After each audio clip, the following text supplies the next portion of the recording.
No matter what your situation is or what your goals are, one of the most important things you can do to be successful is to have charisma. Charisma lets you take charge of a room, draw people to you, and get them to agree. It's a vital part of being a leader who can get people to follow him and do anything for him. People see charismatic people as both likable and influential, a powerful combination that opens many doors. Before we begin, I want to tell you about this site I found where users can enter their email for a chance to get a $100 Walmart gift card.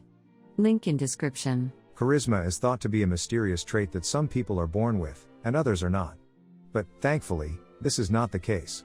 You can be born with a limited amount of charisma and still become a successful, magnetic person. Charisma is not a magical or mysterious quality, it is a set of concrete, primarily nonverbal behaviors that can be learned, practiced, and made natural. The author of the charisma myth, Olivia Fox Cabane, divides these traits into 3 groups: presence, power, and warmth. When these 3 things are put together well, they create strong personal magnetism. I will go into detail on all 3 in this video. We'll start by talking about the first part of charisma. Have you ever been talking to someone and could tell they weren't paying full attention? How did it make you feel? Probably upset. Sadly, fewer and fewer people are fully present and interested in the people they're talking to. We are all a little bit narcissistic, so it's often hard to pay full attention to a conversation. Now that smartphones are everywhere, it's even harder to be fully present. People today try, but fail, to split their attention between 2 worlds: the real world, where they are with people, and the cyber world, where they get messages on their phones, emails, etc. If you go to any restaurant in the United States, you'll see people staring at their phones while barely talking to each other. The good thing about all this is that it's easier than ever to stand out from the crowd by being fully present and giving people your full attention. When you think of charisma, you might think of trying to make other people think you're cool. But the strange thing about charisma is that it's not about showing off your good qualities but about making the other person feel good about himself. When you have natural charm, you make the other person feel important. After talking to you, they feel better about themselves than they did before. Focusing your thoughts and feelings on someone as you talk to them is how you make them feel important.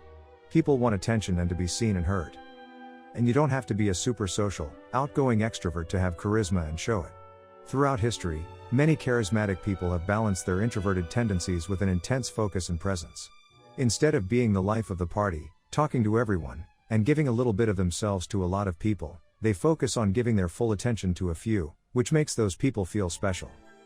Presence is simple, but it is often hard to pull off in real life. You must do more than just put on a show. People are very good at figuring out when you're just pretending to be interested. To show that you are there, you have to be there. Putting all of your attention on the person you're with at the moment takes a lot of willpower. But, like everything else, it gets much easier with practice. Bring yourself back to the present. Mind is where presence starts. If you feel like your mind is somewhere else when you're talking to someone, try this exercise to bring it back to the here and now. Pay attention to feelings in your body that you usually don't pay attention to. It could be the way you breathe or the way your feet feel when they touch the ground. You don't have to think about these feelings for a long time. Just a second or 2 will bring you back to the moment you're sharing with this person. When you talk to someone, look them in the eye. Studies have shown that people who make more eye contact are seen as warm, honest, sincere, competent, confident, and emotionally stable. Making more eye contact makes you seem more attractive to the people you talk to in almost every way, and it also improves your conversations with them. Eye contact adds a sense of closeness to your conversations and makes the person you're talking to feel better about you and more connected to you. A nod to show you're paying attention. In addition to making eye contact, a simple way to show that you are there is to use your body language and, more specifically, to nod your head. But think before you nod your head. Too much can show that you are trying too hard to please and agree with the person, which makes them think you are less powerful. Also, only nod when it makes sense. To know when a nod makes sense, you'll have to really listen. Ask clarifying questions. Asking clarifying questions after someone has spoken is a simple way to show that you're really listening. Tell me more about why you feel that way, for instance. Stephen Covey's book The 7 Habits of Highly Effective People gives us a great question to ask to get to the bottom of things. Basically, you restate what the person just said and ask, am I getting this right? Ask people things like, what was your favorite part of that? In more casual conversations. Or what did you find hardest about that? People love to think about and answer these kinds of questions. Avoid fidgeting. Fidgeting tells the other person that you're not happy or comfortable and that you'd rather be somewhere else. So don't twiddle your thumbs or your phone. And don't look around to see what else is going on. That tells the other person you're looking for something better than what you have now. Refrain from thinking about what you'll say while the other person is talking. Everyone does this sometimes. Our inner narcissist wants to be ready to jump in and start talking as soon as there's a chance. But if you're thinking about what you're going to say, you're obviously not listening to what the other person is saying. It's normal to want to know what you're going to say before you say it, but it's fine to think about what you're going to say as you say it. Enjoy the pause. People with low status are the ones who talk the most and feel the need to fill every silence. Wait 2 seconds before responding. Breaking in when someone pauses or stops talking tells them that you were thinking about what you were going to say instead of listening to what they were saying. How to boost your charismatic power. Increasing your charismatic power may seem hard. It may feel like applying for a job where you need the experience to be hired, but to get that experience, you need to have the job first. Remember, though, that charisma is about how other people see you.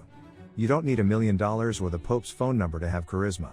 You also don't have to be able to crush your enemies, see them driven before you, and hear their women weeping, though those things can certainly help.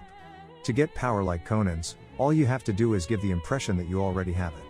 Fake it until you make it. As people notice your charismatic power and invite you into their circles of influence, you'll gain power in the real world. This will make you feel and show more charismatic power, starting a positive cycle that leads to more and more success. To give the impression of power, you should focus on improving your body language and appearance, which people are most likely to notice when trying to figure out how influential someone is. Here are how to do that and a few other tried and true ways to boost your power. Boost your confidence. The mind is where power starts. If you feel solid and sure of yourself, other people will feel the same way. People are drawn to you and want to get to know you better when you have a strong sense of yourself. Getting more confident should be its post, but for now, know that mastery is the key to confidence. No matter what skill or area of knowledge you have, if you are an expert, it shows that you have resources and are willing to dig deep into a subject. Getting good at something will also change how you feel about yourself and how you act. Using the rest of these tips will also help you feel better about yourself. Know a bit about a lot of things. You shouldn't just be an expert in one thing, you should also try to learn as much as possible about many things. Intelligence is one of the essential traits of a man who can change the world, and the more conversations you can confidently join and add to, the brighter, and more liked, you will seem to others. How do you learn a lot about a lot of different things? Just keep reading. Read whenever you can, get your body in shape. Your body shape is one of the first things people notice about you, if not the first. A fit, muscular body tells the most primitive parts of other people's brains that you are strong and can dominate and protect. Fitness shows other people that you are disciplined and can deal with pain to reach your goals. This is probably why men who are average size to big earn more money than men who are skinny or fat. The Wall Street Journal reported that one study found that thin men made $8,437 less than men of average weight. But they were consistently praised for getting heavier, and this didn't change until they got to the point where they were obese. In one study, guys who weighed 207 pounds got paid the most on average. Dress like a leader. Clothing is one of the best ways to show power. When we see a man in a military uniform with many ribbons on his chest and stars on his shoulders, we immediately think of authority. But you can wear dress blues to get people to respect you immediately. Studies have shown over and over that all you need to do to influence people is wear high-status clothes. In the charisma myth, for example, Cabane talks about an experiment that showed that people were more likely to follow a jaywalker if he was wearing a well-tailored suit than if he was wearing clothes that looked sloppy. Dressing well can make you feel more powerful and confident, as well as make other people think you are more powerful. You act stronger when you feel stronger, making other people see you as stronger. The cycle of good behavior and charisma wins. In a later post, Antonio will talk more about the science and psychology of how clothes affect power and confidence. Still, you can start taking steps to dress better right now. You can buy designer double-breasted pinstripe suits to look more powerful. Just make a few small changes to your style that show you know what you're doing. Wear a button-down shirt, khakis, and leather dress boots instead of a t-shirt, shorts, and flip-flops.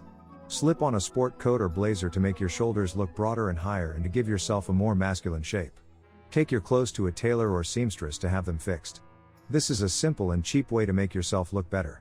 You won't believe how much better, and more powerful, you look with a dress shirt that doesn't look like a pillow or a suit that shows off your shoulders. You might say, but Mark Zuckerberg wears hoodies and sandals, and he's very successful.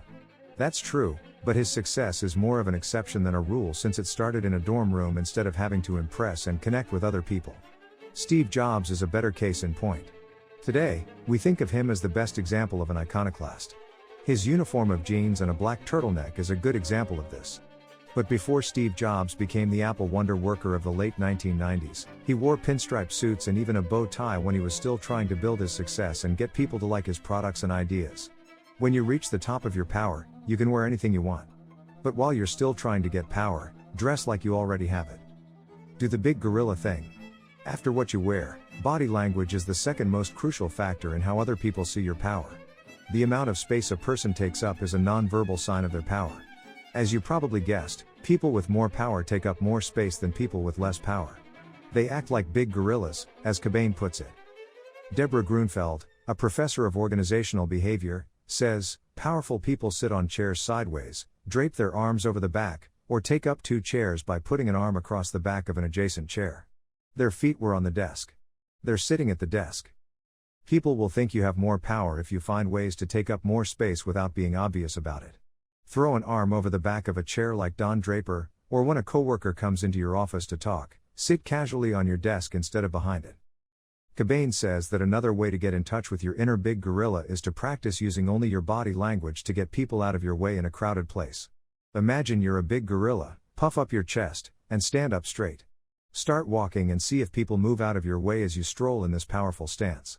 Doing this might feel weird and uncomfortable, but it's a great way to see how effective body language is. If you bump into someone, apologize and make the other person feel comfortable as a way to show warmth and kindness.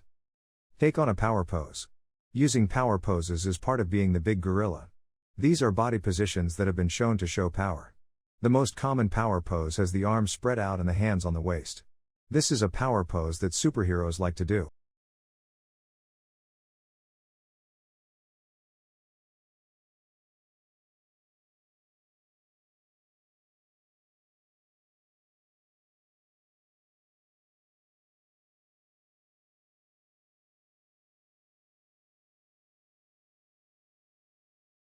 Like and subscribe if you want a part 2.